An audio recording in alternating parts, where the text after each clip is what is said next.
Hi, Edward Reformina here, author of Pinoy MLM Expose and the creator of Sponsor More Downlines. In this 3-part video training, ituturo ko sa iyo yung mga secret sponsoring strategies na nadiskubre at natutunan ko na tumutulong sa akin para makapag-sponsor ng 10 up to 23 direct downlines every single month. Ang goal ko sa video na to ay ma-share sa iyo yung mga strategies na natutunan ko and hopefully ma-apply mo din tong mga strategies na to sa business na ginagawa mo ngayon para makuha mo yung resulta na gusto mo. Ginagawa ko to dahil alam ko na madaming Pinoy networkers ang nagsistruggle o nahihirapan sa kanilang network marketing business. So sa ganitong paraan, I hope makatulong kahit paano. Ang una natin pag-usapan ay yung mga common problems na na-experience at nararanasan ng mga Pinoy networkers sa kanilang network marketing business. Una sa mga problem na yon ay yung puros hindi qualified ang mga na-invite na prospect, kaya puros rejections din ang napapala nila. So karamihan ng mga na-invite nila is mga negative, mga skeptical, kung hindi negative at skeptical, mga walang pera. So ito yung ilan sa mga reason kung bakit puros rejections yung napapala nila doon sa mga ini-invite nila. Pangalawang problem is, madami na silang na-invite, pero nahihirapan at wala pa din silang mapajoin. So, na-invite na nila lahat ng mga kakilala, kaibigan at kamag-anak nila, pero nahihirapan silang i-convert yung mga prospects na yon into downlines. Pangatlong problem is, nauubusan sila ng panggalaw. So, yun nga, dahil nga ang dami na nilang na-invite, tapos puros rejection, hirap sila magpasali. Anong nangyayari? Mas malaki pa yung ginagastos nila kaysa dun sa kinikita nila. At kadalasan, nagkakanda utang-utang pa imbis na kumita. So, ito yung mga ilan sa mga common problems na na-experience sa mga network marketers. Actually, ito din yung mga naging problema ko nung nagsisimula pa lang ako sa network marketing business ko. So, halos araw-araw akong pupunta sa office namin para mag-invite ng mga kakilala at kaibigan ko. And ginawa ko lahat ng mga sinabi at tinuro sa akin ng upline ko. Nag-invite ako ng kung sino-sino, namigay ako ng flyers sa kalsada, sa mga malls, na musakal, nag-house party, nagbahay-bahay, etc. etc. Pero yun nga, puros rejections yung napala ko. At yung puros rejections yung natanggap ko sa mga prospect ko kahit ang dami ko nang in-invite. Karamihan doon sa mga na-invite ko, puros negative, mga skeptical. Yung iba sinabihan ako na scam daw yung ginagawa ko. Yung iba sinabi, balikan ko na lang daw sila kapag may resulta na ako. Yung iba naman, sinabi na yung mga nauna lang kumikita dyan, kung ano-ano pa. Sa madaling salita, puros mga hindi qualified na prospects yung mga na-invite ko. So, ayun nangyari sa akin. After 4 months, isa lang yung napasali ko. Actually, itong isang napasali ko na to parang naawa lang siya sa akin kasi nga wala akong mapajoin. Parang napilitan lang siya na mag-join sa akin. And dahil nga ganun, hindi ako kumikita sa business ko. Puros failures and rejection. Nagkanda utang-utang ako kasi dahil syempre kailangan ng panggalaw. Okay? So, nagkanda utang-utang. And then, ang laki ng pera din na nalugi sa akin. So, umabot ng mga nasa 80,000 mahigit or more. Hindi ko na alam. Pero syempre, hindi ako basta-basta sumuko. Ang ginawa ko, naghanap ng mga solusyon doon sa mga problema ko na yon. Okay? And thank God, nakahanap naman ako ng solusyon. At pagkatapos kong mahanap yung mga solusyon na yun, pagkatapos kong makadiskubre ng mga solusyon doon sa problema ko sa business ko, ito yung ilan sa mga nangyari sa akin. I sponsored 63 direct downlines in 4 short months.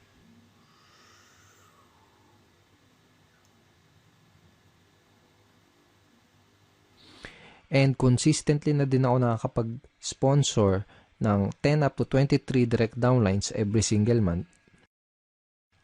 Tapos, mas mabilis ko na-build yung business ko at nagsimula akong mag-duplicate dun sa mga kagrupo ko. Okay? So, yung mga solutions na natutunan ko, yung mga solution na na-discover ko, yun yung mga pag-uusapan natin sa 3-part video training na to. Yung mga solusyon na yun yung mga matututunan mo sa video training series na to. Okay, so pag-usapan ulit natin yung typical scenario na nangyari sa mga network marketers. So, pumasok sila sa network marketing business nila, first time man or kung may past experience. Pero nangyari ganito, excited sila sa una, pump up sila. So, shinare kagad nila yung business nila sa mga kaibigan, sa mga kakilala, kamag-anak nila. Nag-prospecting agad sila, nag-share sa Facebook, invite dito, invite doon, invite sa kaliwat kanan yung pag-i-invite. Tapos excited na excited sila and pump up sila dahil ang ine-expect nila is makuha na nila yung mga pangarap nila. Ine-expect nila is makuha na nila yung mga goals nila. Okay? Pero ang nangyayari, unfortunately, puros rejections, puros failures, at puros frustrations yung na sumasalubong sa kanila. Tapos nagtataka sila kung bakit ganun yung nangyayari.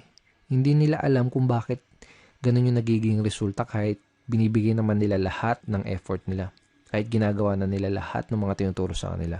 Hindi nila alam na ang tunay na problema kaya sila nahihirapan, ang dahilan kung bakit puros rejections ang napapala nila ay dahil hindi nila alam kung paano mag-pre-qualify o mag-sort out ng mga prospects. Kaya nangyayari, madami silang oras, effort at pera na sinasayang sa pakikipag-usap sa mga unqualified na prospects. Hindi din nila alam kung paano sagutin ng tama yung mga common MLM objections. Kaya kahit qualified na yung mga prospect na kausap nila, hindi pa din nila mapajoin dahil sa mga objections na hindi nila nasasagot ng tama. Okay? At hindi nila alam, karamihan, hindi nila alam kung paano mag-close effectively. Kaya kahit madami silang mga prospects na kinakausap, hirap pa din silang makapag-recruit.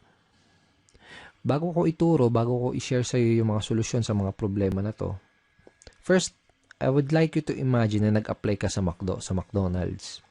Sabihin natin, nag-apply ka sa McDonald's tapos natanggap ka sa trabaho. Pero ito yung scenario, wala kang kahit anong alam sa pagluluto, hindi ka pa nakapagprito kahit isang beses, hindi mo pa nagagawang magluto sa tanan ng buhay mo.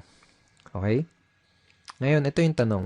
Kapag inutusan ka ba ng manager para pumunta doon sa kitchen para magprito ng burger patty, ang tanong is, magagawa mo ba ng tama yung trabaho mo? Yung inutos sa'yo? Malamang hindi kasi nga wala ka pang background, wala ka pang knowledge para gawin yung task na yan. Tingin mo alam mo kung kailan mo babaliktarin yung burger patty. Tingin mo alam mo kung luto na o kung hilaw pa yung burger patty na niluluto mo. Malamang hindi kasi nga wala ka pa nung idea, wala ka pa nung tamang knowledge para gawin yung trabaho na yun. So para magawa mo yung trabaho, ang gagawin nila sa totoong buhay, ang gagawin nila sa'yo dito kapag nag-apply ka pag pumasok ka sa McDo, ang gagawin nila sa'yo, bibigyan ka nila ng tamang training. Okay? Bigyan ka nila ng tamang training para magkaroon ka ng tamang knowledge. Pag meron ka na ng tamang knowledge, magkakaroon ka ng tamang skills para magawa mo ng tama yung trabaho mo. So, ganun din dito sa network marketing. Kung gusto mong magawa ng tama ang negosyo mo, kailangan mo ng tamang training at kailangan mong matutunan yung mga tamang skills. Lalo na kung first time mo pa lang sa network marketing or kung bago ka pa lang sa business mo. Ang solution dun sa mga pinag-usapan natin kaninang common network marketing problems is to acquire skills. Okay? Kasi kapag meron ka na ng mga tamang skills, tamang network marketing skills, yun yung magiging susi mo para maging successful ka sa network marketing business mo. Okay? Let's face it, kahit ano pang career at kahit ano pang business ang pasukin mo, you need to acquire skills. Kahit yung simpleng pagbabaligtad lang ng burger patty sa McDonald's, kahit yung simpleng ganung trabaho, is kailangan ng tamang skills, kailangan ng tamang training. What more pa kaya yung network marketing business mo, di ba? So, karamihan ng mga networkers parang ganito kasi nangyayari.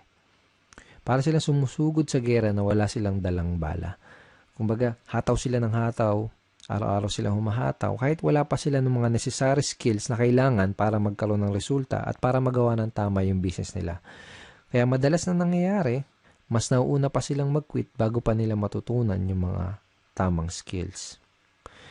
So, kung nahihirapan ka ngayon, kung nahihirapan ka makapag-sponsor, kung nahihirapan ka makapag-recruit, kung nahihirapan ka sa network marketing business mo, yun ay dahil wala ka pa nung mga kinakailangan na skills para maging effective na networker. Kung gusto mo ng resulta sa business mo, aralin mo lang ng mabuti yung mga skills na yun. Ngayon, pag-usapan natin na yung 3 solution skills to success that you need to learn. Ito na yung mga skills na kailangan mong matutunan. Ito na yung mga skills na kailangan mong ma-master kung gusto mong magkaroon ng resulta sa business mo. Okay, first skill is sorting skill. Second is objection handling. Third is closing skill. Ang una natin pag-usapan ay yung sorting. Bibigyan kita ng magandang analogy para mas mag-grasp at mas maintindihan mo na mabuti kung ano ba tong sorting. So sabihin natin may nakita kang 3 mansanas dun sa lamesa. Okay? So gusto mo kumain ng mansanas, kaya ang ginawa mo, kumuha ka ng kutsilyo, hiniwa mo sa gitna yung mansanas. Yung unang mansanas nakita mo, bulok na yung loob niya. So ang ginawa mo, hindi mo kinain. Okay? Pangalawang mansanas na hiniwa mo, nakita mo may uod yung loob. So ang ginawa mo, hindi mo din kinain. Okay? Yung pangatlong mansanas na hiniwa mo, nakita mo okay na siya. Hinog na at pwedeng-pwede nang kainin. So yun ang kinain mo. Yun lang yung kinain mo. So, ang ginawa mo, hindi mo kinain yung naunang 2 mansanas kasi nalaman mo kaagad na hindi sila maganda kainin tsaka baka magkasakit ka pa. Okay? Ganun yung sorting. Pwede mong i-apply to sa network marketing business mo. Pwedeng sa simula pa lang, pwedeng sa una pa lang ay malaman mo na kaagad kung sino lang ba yung mga qualified dun sa lahat ng mga prospect na kinakausap mo. Para mag-i-invest ka lang ng oras, ng effort, tsaka ng pera mo doon sa mga qualified na prospect. Napaka-importante na matutunan mo ang skill na to kasi kapag marunong ka mag-sorting, hindi ka na mag-aaksaya ng oras, effort at pera para lang kausapin yung mga hindi qualified na prospects. Okay? Pag marunong ka mag-sorting, mas makakapag-save ka ng valuable time mo dahil ang mga kakausapin mo lang ay yung mga taong gustong makinig ng business presentation mo at ng mga sasabihin mo. Mas less din yung magiging rejection mo dahil masasala mo ng maigi yung mga kausap mo at madadala mo sa opisina nyo. Ngayon, tatanungin kita, sino mas gusto mong kausapin? Sino mas gusto mong entertainin? Sino yung mas gusto mong dalhin sa opisina nyo? Yung mga taong walang idea sa pupuntahan nyo? Yung mga negative, mga skeptical, yung mga walang pang-invest? O yung mga qualified, open-minded at may mga desire maging successful na prospect na interesadong malaman ang opportunity mo. Okay? So, di na kailangan tanungin, di ba? You can easily sort your prospects by identifying the reason why. Madali mong masusort out yung mga prospects na kinakausap mo. Ang kailangan mo lang gawin is alamin mo kung mayroon ba silang sapat na reason why, kung ano ba yung reason why nila, kung may maganda ba silang reason why para maging part ng business mo. Okay? So, sabihin natin may kinakausap kang prospect, may pinoprospect ka, o kaya sabihin natin may nag-inquire sa'yo sa mga advertisement mo, sa mga online post mo, sa mga post mo sa mga dyaryo, etc. Kung ano man yung ginagawa mong promotion. Ito yung mga ilan sa mga kailangan mong malaman para malaman mo kung qualified ba yung prospect na kinakausap mo. Okay? Bakit nila kailangan ng additional income? Bakit nila gustong maging successful? May problema ba silang gusto nilang masolusyonan? Bakit nila gustong magkaroon ng pagbabago at mas magandang buhay? Madali mong ma-identify yung mga reason why ng prospect mo by simply asking the right questions. This time, gusto kitang bigyan ng mga example questions, example lines na ginagamit ko para magawa kong malaman kung yung mga reason why ng prospect ko, para magawa kong malaman kung qualified ba yung prospect na kinakausap ko. So, sabihin natin na introduce mo na yung opportunity mo. Ito yung question na pwede mong itanong sa kanya para malaman mo kung ano yung reason why niya at para malaman mo kung qualified ba siya na prospect para sa business mo. Ito. Pwede mo bang sabihin bakit gusto mong magkaroon ng blank? Okay? So, sabihin natin, in-offer mo yung opportunity mo as a part-time business or home-based business, extra income o kung ano man. Ganito sasabihin mo. Pwede mo bang sabihin bakit gusto mong magkaroon ng home-based business? Pwede mo bang sabihin bakit gusto mong magkaroon ng part-time income? Okay? Another example, another variation ng question na to, ito. Ano yung reason bakit ka interesado na magkaroon ng blank? Okay? Again, ilalagay mo doon sa blank kung paano mo ina-offer yung opportunity mo. For example, ano yung reason bakit ka interesado na magkaroon ng home-based business? Ano yung reason bakit ka interesado na magkaroon ng part-time income? Ano yung reason bakit ka interesado na magkaroon ng additional source of income? Malalaman mo kung qualified ba yung prospect na kinakausap mo base dun sa isasagot niya dito sa itatanong mo. Kapag tinanong mo sa prospect mo to, ganito yung pwedeng isagot niya sa'yo. Okay. So basically, this is a screenshot ng chat conversation ko with the prospect. Basically, may kinakausap akong prospect sa Facebook and gusto kong malaman kung qualified ba siya na prospect para sa business ko. Kaya tinanong ko, ito, bakit mo gustong magkaroon ng additional source of income? So, ang sinagot niya, first reason is family. Okay? And sinabi niya din na lumalaki na yung family ko. I have one daughter and incoming baby this May 2013. So basically, ang nangyari, sinabi niya sa akin yung reason why niya. Kung bakit niya gusto magkaroon ng additional source of income.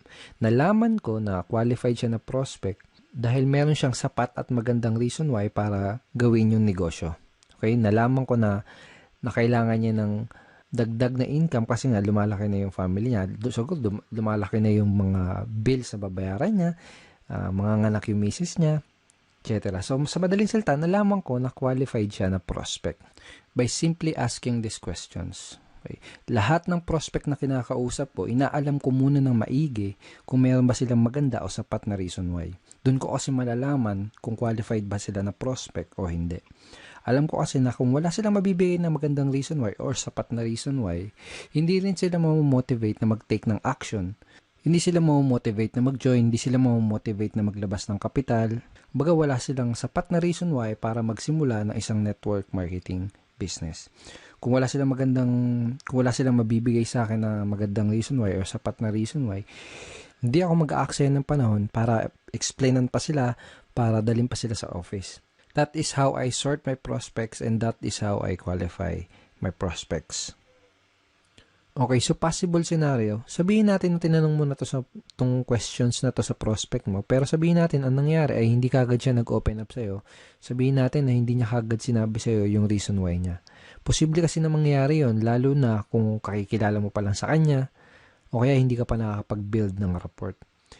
Posible na kapag tinanong mo sa kanya tong questions na to, itong ano yung reason bakit ka interesado na magkaroon ng additional source of income, posible na yung isagot niya lang sa'yo ay parang yung mga wala lang. Gusto ko lang kumita ng additional income. Pwedeng ganun. So, walang sapat na reason why, di ba? O kaya naman, pwedeng ang isagot niya ay wala lang. Sino ba naman ang ayaw kumita ng additional income? Parang ganun. So, wala ding sapat na reason why. Ang questions na pwede mong itanong do sa prospect mo para magawa mong mag-open up siya sa'yo at para magawa mong ma-identify yung reason why niya ay itong mga questions na to. Ito, sabihin natin na kumikita ka na ng part-time income, magkano ang gusto mong kitain on a monthly basis? O kaya magkano ang gusto mong kitain na additional income per month? Parang gano'n. Kapag tinanong mo sa prospect mo to, gagawin niya is magbibigay siya sa'yo ng figures.